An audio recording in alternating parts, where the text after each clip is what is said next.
урматтуу журналисттер, андан сырткары жалпы эле адилетсиз камалган Кыргызстандын жарандарынын тагдыры кызыктырат. Кыргызстанда саясий режим алмашты. Үмүттүү көздөр менен миңдеген мыйзамсыз камалган адамдар соттордон, жаңы бийликтен адилеттүүлүктү күтүп атышат. Мурда Кыргызстанда адамдардын тагдырын, коомдук ишмерлердин тагдырын, саясатчылардын, оппозициялык ишмерлердин тагдырын бир уч саясий бандиттик топ чечкен учурлар көп болгон. Мына Ак үйдөн Манас Арабаев деген адам соттор үчүн Удайдан кийинки эле адам болгон. Мына ал азыр кызматтан кетти. Ошон үчүн бизде коомчулукта кандайдыр бир үмүттөр пайда болду. Өмүрбек Текебаевдин иши бул ушундан башталса, башка саясий туткундарга дагы мындай акырындык менен кадам ташталат деп ойлойбуз. Текебаевдин иши бул бир мисал. Мына азыр жогоруда коллегаларыбыз айтып өттү. Чындыгында мен дагы бул ишке аябай кызыгып көрдүм. 13 май боюнча сотто сөз болгон билесиңер. Ошол Цупарада Дүйшөн Чотонов, Өмүрбек Текебаев, Модин, Маевский баары жолуккан деген. Мына менин депутаттык запросума транспорт министринен жооп келип атат. Ми-8 тик учагы менен Дүйшөн Чотонов Фрунзе 1 аэропортунан Ошко учуп кеткен. Төлөйкөнгө барып көнгөн, оңгон.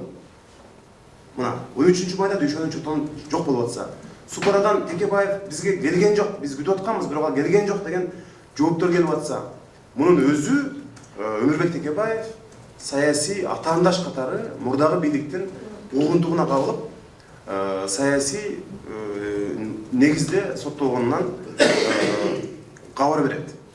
Андан сырткары эң бизди кызыктырган жагдай бул эмне үчүн ушул чет өлкөнүн бир жарандары келип эле көрсөтмө берип койсо, ар түрлүү паспорттор менен келип, түрлүү паспорттор менен гостиницаларда жатып атса, биз өзүбүздүн кыргыздын азаматтарын ошолордун көрсөтмөсү менен каматып ийишибиз керек.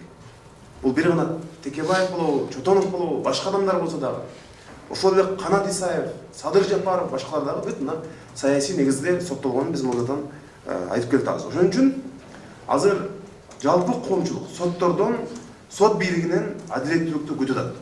Өмүрбек Текебаевдин иши сот тарабынан кайра жаңы жагдайлар ачылганына байланыштуу каралышы керек. Биз муну соттордон талап да кылабыз. Ошон үчүн биз жогоруда коллегалардын айтканына кошулам. Ушул жакынкы күндөрдө Өмүрбек Текебаевдин жактоочулары тарабынан жетиштүү далилдер топтолду.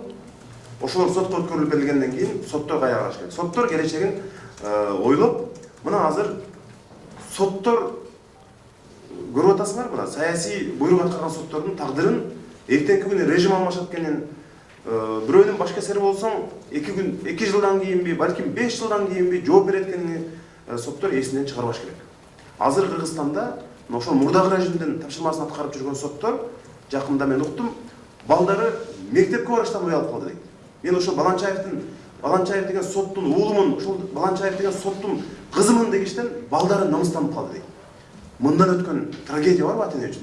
Ошон үчүн соттор дагы мына чечим кабыл алганда ойлонуп, коомдук ишмерлердин, Кыргызстанга эмгеги сиңген адамдардын тагдыры менен ойнобош керек деп ойлойм. Рахмат.